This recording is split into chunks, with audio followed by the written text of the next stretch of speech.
All right, let's get into one of the most legendary stories in all of South African tax law.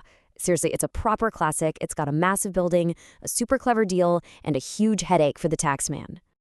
Welcome to the AB Study Partner. So glad you could join me. So let's kick this off with a question for you. Just imagine someone hands you the keys to a brand spanking new multi-million rand building. You paid absolutely nothing for it. Pretty sweet deal, right? But then you get a knock on the door. It's SARS. Should you have to pay tax on this incredible freebie? Keep that little question tucked in your back pocket, because that's what this whole story is about. Our story kicks off with a deal that honestly sounds too good to be true. And like any great story, we've got a couple of main characters we need to meet. So on one side, we've got our landlord. This is the taxpayer we're focusing on. They own a nice piece of land. And on the other side, we've got a tenant who's got big plans and needs a place to build. Now, you got to see how they structured this thing. It's genius. First, the tenant signs a lease for 50 years with an option to renew for another 49. That's 99 years, basically a whole lifetime. Then the tenant has to knock down all the old junky buildings on the land. And here's the absolute kicker. They are required at their own cost to build a magnificent new theater worth a huge amount of money. And the cherry on top for the landlord, when that super long lease is finally over, that shiny new theater is all theirs for free. Not a single rand. Unbelievable, right? Well, the South African Revenue Service, SARS, thought it was a little too unbelievable.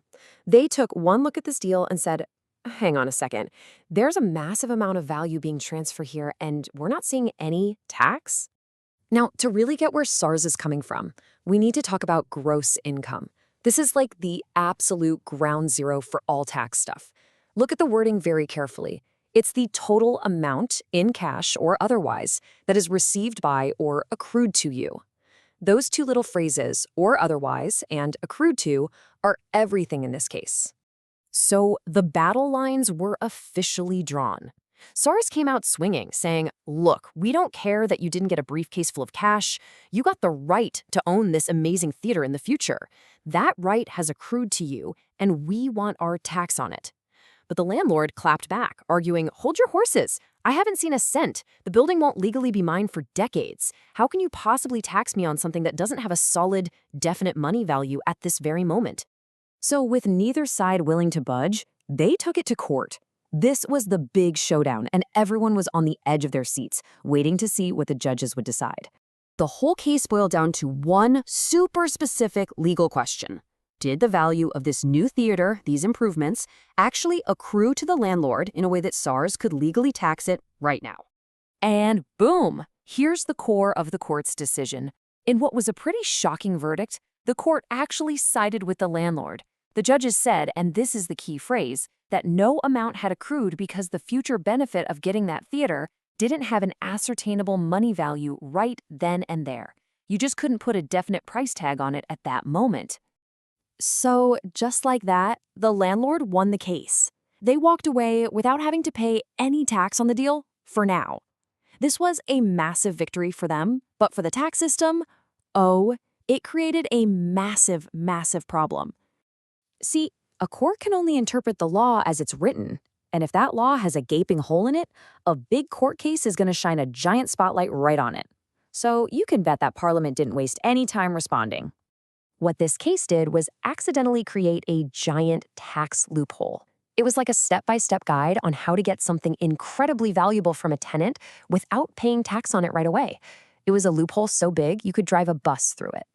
So Parliament had to act. They went straight to the Income Tax Act and added a brand new piece to the puzzle.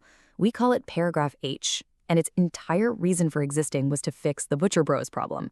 It says, crystal clear, that the value a landlord gets from these kinds of improvements must be included in their gross income. Problem solved. So, after all that legal drama, what's the bottom line? If you're studying for an exam, what's the one thing you absolutely have to remember from this whole saga? Okay, let's break it down real simple. The Butcher Bros case initially said no tax because you couldn't figure out a definite money value for the improvements at the time. This blew a huge hole in the tax net. So Parliament stepped in and patched that hole with Paragraph H. The result? Today, if the exact same deal happened, the story would end very differently. The landlord would absolutely be paying tax on the value of that theater. You know, this whole story is a perfect example of how tax law is always changing, always adapting. It really makes you think, doesn't it? What other normal, everyday business deals are out there right now that might have some sneaky tax consequences hiding inside them? Something to chew on. Thanks for tuning in.